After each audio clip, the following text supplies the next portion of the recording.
Hey everyone, welcome to the newest episode of On That Note with Parker Whirling. Today's guest joins me from La Mirada, California. They're an all-girl punk rock trio with a new single called Take Me Away out right now on Spotify and Apple Music. It's the second song that they've released since their sophomore album, The Dream and the Deception. Before we get started, please make sure to like and subscribe to this podcast on Spotify, Apple Podcasts, and YouTube. And on that note, please welcome the Aquadolls. Awesome. Well, Melissa Brooks from the Aquadolls, thank you for joining me today on an episode of On That Note. I wanted to get this started because I was doing some research right before this interview, and the first question that I thought of that I felt like I had to ask you right off the bat was, what was the first thing you did to celebrate when you found out that you weren't going to be on that bad label contract a couple years ago? I celebrated by releasing The Dream and the Deception. Hell yeah, which is an amazing album. Thank you. What was it like getting off of that and then starting your own record label, Aquababe Records, and self-releasing this? It wasn't a label deal, actually. It was a management deal. Okay. But yeah, once I got out of that, I was recording the whole time secretly, like learning how to produce and stuff. And then as soon as that cleared up, I just dropped it, and freaking awesome. Yeah, it is freaking awesome. What did you learn any lessons from, writing, recording, and producing this whole thing by yourself?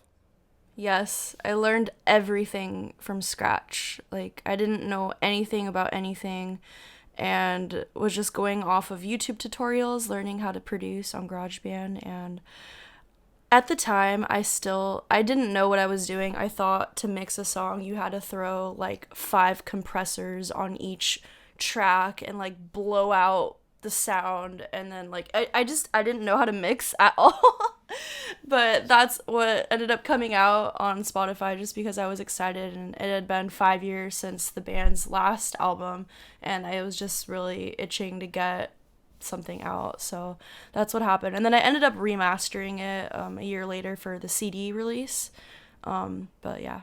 The YouTube tutorials honestly really come through. I don't think a lot of people think about that, but it's kind of slept on. Like, there's so many ways to learn GarageBand or Logic or Ableton, and YouTube tutorials are a go-to for me. The school of YouTube never fails. Truly. And it's free. Free school. Who needs college? Just go to YouTube. Exactly. So now that you have your own record label and you started it 2 years ago, has your perspective on labels in general changed?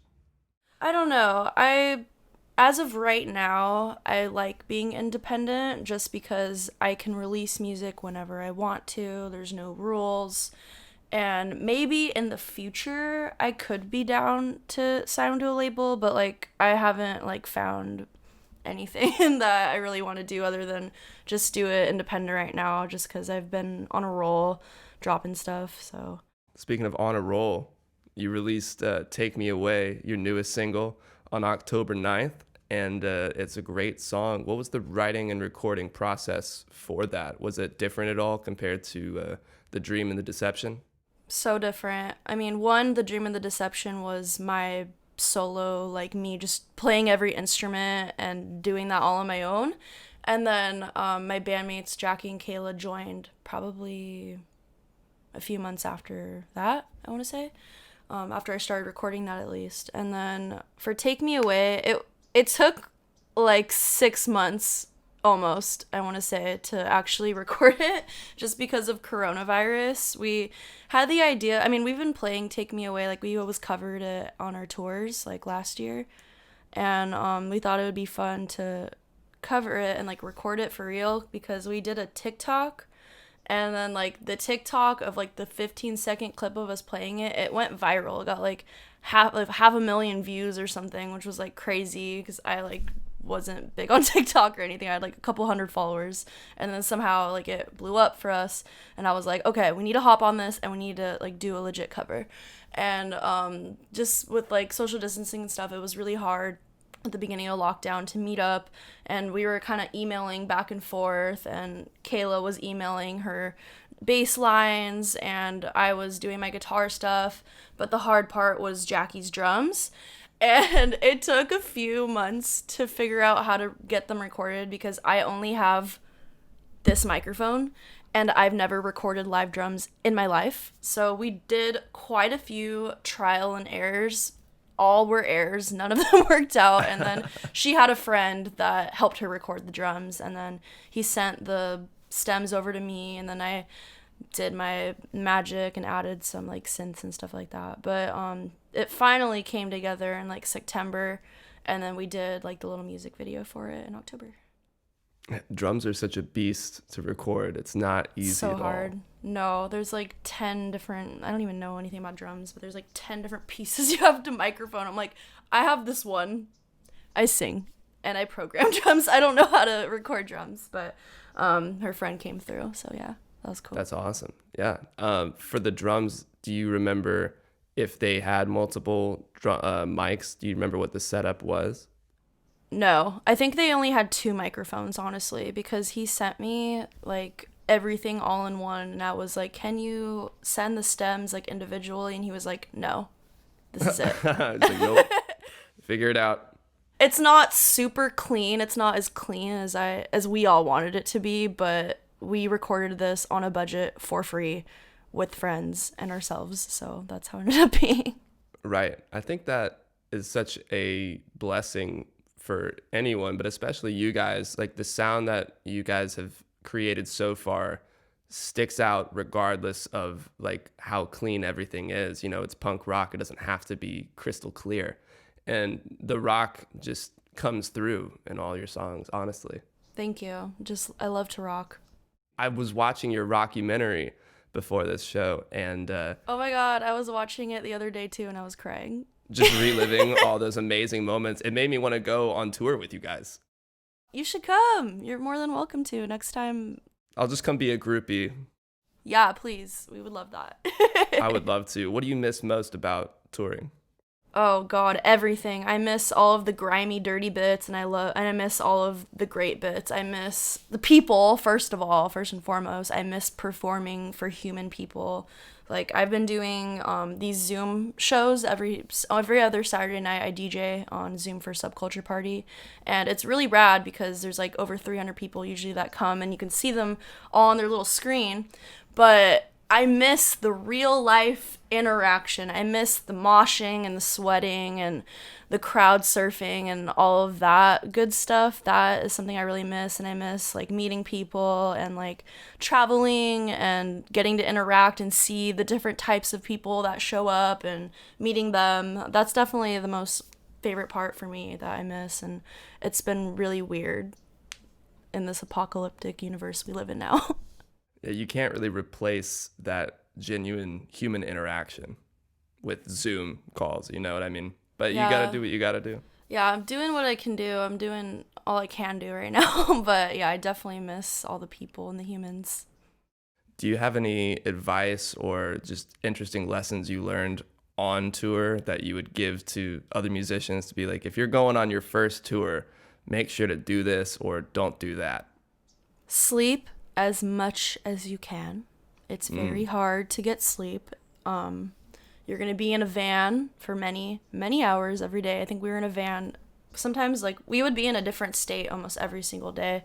And yeah, I would say about 6 to 8 hours every day in a van. So make sure you can stretch, get out of the car and stretch in between when you get rest stops. Try to eat healthy. It's really hard. I'm not gonna lie, I did eat Burger King 2 to 3 times a day because sometimes that's all that there is when you're on the road. But maybe like try to bring healthy snacks or something, and do it with people you love. That's the best part of it, really, is doing it with people you love because you're going to be stuck with them for days on days in a tiny little van. That's why I'm blessed that I had my sisters there with me because we got Shout there out. together. Shout out to Kayla and Jackie and your managers. I saw the road yoga. I was like, man, that looks amazing. That looks so fun. Yeah, we, to be completely honest with you, we only did that because this brand, Sanuk, was sponsoring the video and put it together. And our tour manager, JC, is a yoga instructor. So they like kind of hit us up to do a collaboration with her and have her like do yoga on the road with us. I don't really do yoga at all. You guys ever. looked like you knew what you were doing though. We're great actors. You fooled me. Yeah. Sometimes I'll do like a yoga stretch in the morning. It's very rare that I do, but it was very helpful and good to do those stretches. Like, it wasn't a lie. Like, it did feel good to get out of the van and stretch.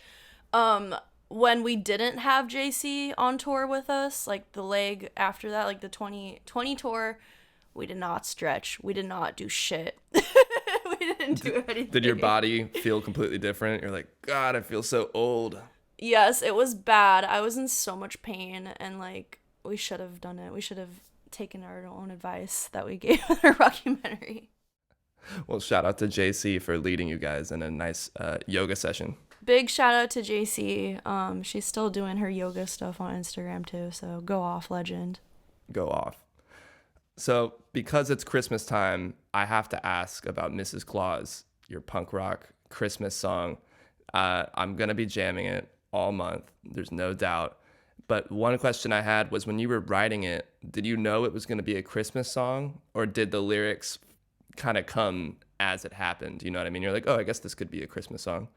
I wanted to make a Christmas song to put out, and there isn't any LGBTQ plus songs that are about Christmas, and I was like, I want to make a song for Mrs. Claus, because no one ever writes a song for her. So it was about Santa, and I'm like, dang, like, what if Santa's out and I'm trying to hit Mrs. Claus? Like, you know what I mean? So that's you sent that you up text. Yep, I sent the you up text as soon as Santa gets on that sleigh. I'm like, hey, are the elves in bed? But yeah, I don't know. You need to do a music video for that one. Maybe I think we're gonna play it for a Christmas live stream, but we haven't even practiced it, so I'm not sure. Man, who needs to practice? Yeah, it's very rare. Like, it's been really rough. Like, I feel like we see each other like once a month or once every couple of weeks, just because COVID has been so hard, and Kayla has been working a lot. She got a job at a coffee shop, and she's been grinding so hard. I'm so proud of her. And Jackie's been working too, and I've just been working from home on my solo music, and just like the busiest I've ever been. But yeah, I think we're gonna get together on Wednesday and practice and jam. Nice. Yeah, it's definitely made it harder for musicians to, one, get together and actually rehearse, and also meet the fans and make those genuine interactions. But it's kind of, in my opinion, put everyone back at zero, and it forces you to be creative in different ways. Like, now you guys are doing these live stream shows, and I think it's given people a lot of time to listen to podcasts and just like explore a little bit more. And that's kind of how I found out about you guys, through Chad's home. So shout out to Home of Chad's at Home of Chad's. Oh, cool. Shout out to Chad. Yes. Yeah, it was a great show. I love that you guys got to perform acoustically too. That was awesome. Yeah, that was a lot of fun. I've never done, or none of us had ever done, an acoustic show like that ever in our lives. So that was really different and cool to do. And Chad is so sweet. And Kayla just told me that he came into her work like a couple days ago. So shout out Chad. Shout out to Chad. What was the experience like, having to convert your pretty punk rock songs into this acoustic set? I mean, Jackie had to buy a cajon, and then Kayla had to buy an acoustic bass, like, for it. So it's a pretty good excuse to go buy some more gear, really. Yeah, exactly. And I borrowed Kayla's boyfriend's acoustic guitar because I have one, but the action is so high and like it wouldn't have sounded good. So I borrowed one from a friend. But yeah, I don't know. We rehearsed quite a few times. Just wanted to make sure it sounded as full as possible with no pedals and whatnot, and just we practiced our harmonies and like focused more on like vocal stuff.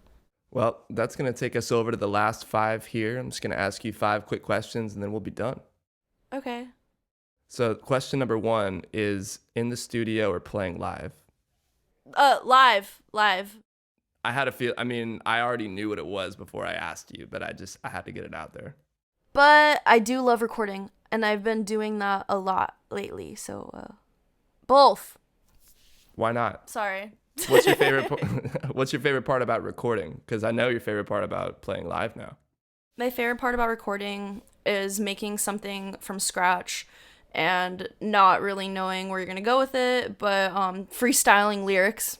That's always fun for me too. Just like getting whatever I want to get off my chest, saying it into the microphone. Maybe it'll sound good, maybe it won't, but it's trial and error. Absolutely. Yeah, I like that. Sometimes you just have to like say noises or like make noises with your mouth to figure out what the lyrics are going to be. Like I can't just typically write like a poem and then be like, let's put music to this. But that's cool when people can do that. Question number 2 is, who's your dream artist or producer to work with? Dylan Brady from 100 gecs. I wrote down 100 gecs that's who you should work with if I had to guess. Okay, so fun story. I know it's a short question, but I did a remix of their song Ringtone last summer, and it was like one of the first remixes that I ever put out. And they like reposted it and stuff on their SoundCloud and were like showing me love. Oh, no way. That's amazing. And this February pre-corona, I went to an Austin Powers themed bar, and Dylan Brady was doing a DJ set, and we like bumped into each other, and he like mentioned recording the Aquadolls, and I was like, yes. We exchanged numbers, and then I was like, okay, hey, I'm down to record, but we have to do it either this week or 3 months from now because I'm gonna be on tour for the next 90 days. And I was. And then we just like didn't link, and then Corona happened, and then the tour never happened, and then he started working with Charlie XCX and stuff, and then yeah. Holy shit. Well, that's amazing. But hopefully we can cross paths and work on something together. That would be rad. Yeah, I think the universe is making it happen, you know. Who knows when the right time will be, but it will happen. Yes. I already have like all of the 100 gecs like sample packs, and I've been using like all the drums and stuff for my solo music. So kind of already collab, but not like officially. Yeah, we're waiting for the official one. Yeah. I would love that someday.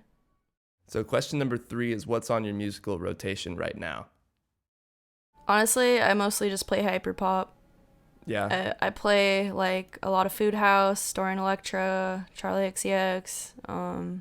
Charlie XCX is sick. A previous On That Note guest, Elio, I didn't know until after I asked her to come on the show that her manager is Charlie XCX and like kind of her mentor. Oh. And I was like, holy shit, that's so cool. That's so interesting. I had a feeling Charlie was managing more than one artist, because I know that she's managing this band Nasty Cherry, and I was like, I feel like she's doing more than that. So go off. We love a musician, manager, producer, do it all, executive legend. We stand. She's a queen, really. Absolutely. I've loved her since 2013. Do you have a favorite album or project of hers? No, but I love all of them, and I can't pick. Every one of them has like a special time in my life, like when like each thing came out. I can't pick. I'm sorry. Maybe Vroom Vroom album. That was like changed pop music forever. Mm-hmm. But all of it is so good. I don't know. I love her newest one, How I'm Feeling Right Now. It's so good. 7 years just hits me so hard when it comes on. Yes, I love that album so much, and that was a big reason why I put out like my first mixtape and like started dropping solo stuff this year, because she was going on Zoom and Instagram Live and like showing the making of her album, and that was so fascinating to me, seeing that her process was so raw and she was showing it to the world, and I was like, oh my god, I want to do that, that's rad. So then I started Twitch streaming and like recording on Twitch and stuff, and then that was like some of the first stuff I put out back in April.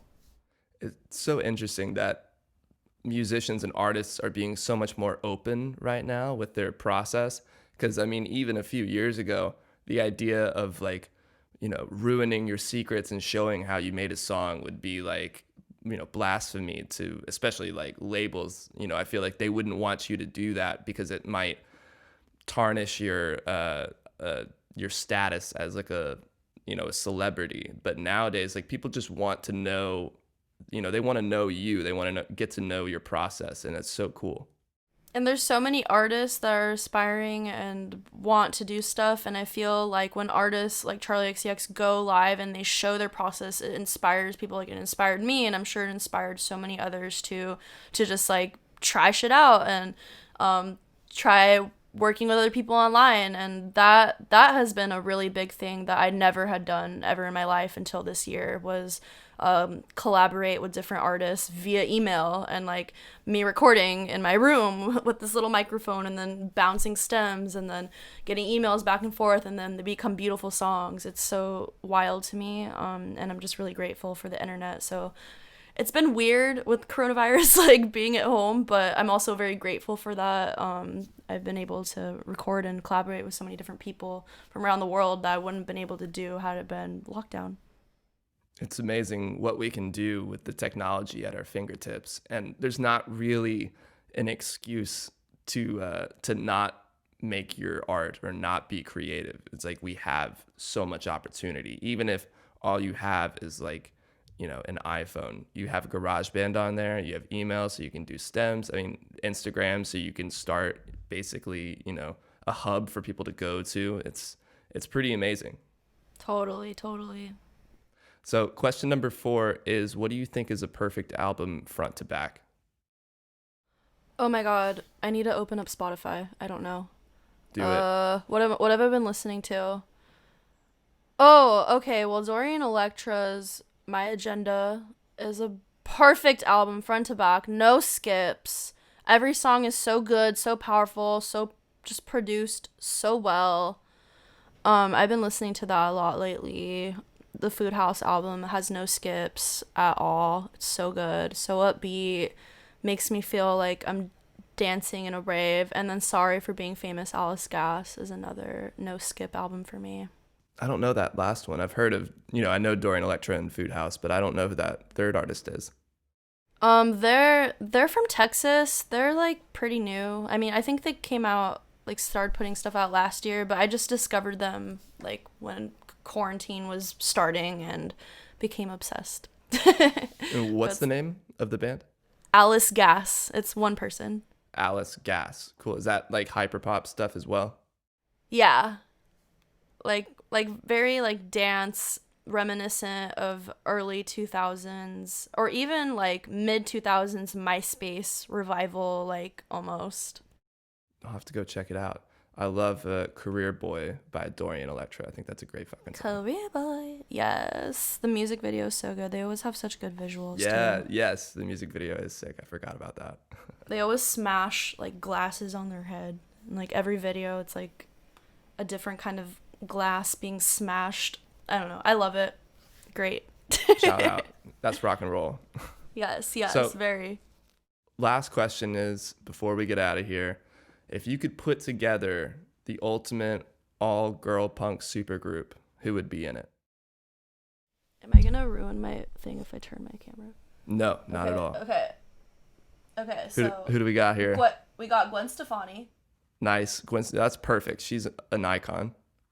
So we're going to get her. We're going to get Joan Jett on guitar. We're going to get... I mean, I have to be in it too, fuck. We're going to get the Aquadolls have to be in it. Obviously. Aquadolls will be the backing band. We'll have me, Jackie, and Kayla do the backing music. Gwen will sing. Joan Jett will do lead guitar, because I do a mean rhythm, but I'm still learning my shredding, and I think Joan will be a great shredder. Who else? We should get someone on, like, beats. Who's gonna do the beats? Grimes. We'll get Grimes on the beats. Whoa, yes. I like this. Yeah, and then one more for vibes. Who's gonna be the vibes? One I thought was Patti Smith. That's Kayla's girl. Really? Kayla's girl. She loves Patti Smith. I have Just Kids, the book. I only have literally 2 books, and one of them is Patti Smith's book. I just started listening to a few songs recently because I realized that I had never gone down her discography, and she's sick. She's so good, and she was doing this shit in like the early 80s. Yes, yeah. Her story is really rad. But yeah, let's get some spoken word from Patti. I love it. Yeah, this sounds like a great supergroup. I would go see you guys. Thank you. Me too. Well, 2021. you would be in it. Let's do it. Let's make it happen. 2021. Let's do it. Awesome. Well, Melissa Brooks from the Aquadolls, thank you for coming on the show. On that note, talking with me about your music. Everybody needs to go listen to your newest song, Take Me Away, which is out on Spotify, Apple Podcasts, or this is on Apple Podcasts, but on Apple Music, all that good stuff. And I'll talk to you later. Thanks again for coming on, seriously. Absolutely. Thanks for having me.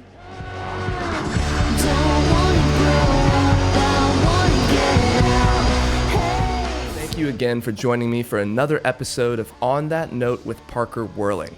If you haven't yet, please make sure to like and subscribe on YouTube and Apple Podcasts, and you can even leave a comment down below to let me know who you're listening to. On that note, I'll see you guys next time.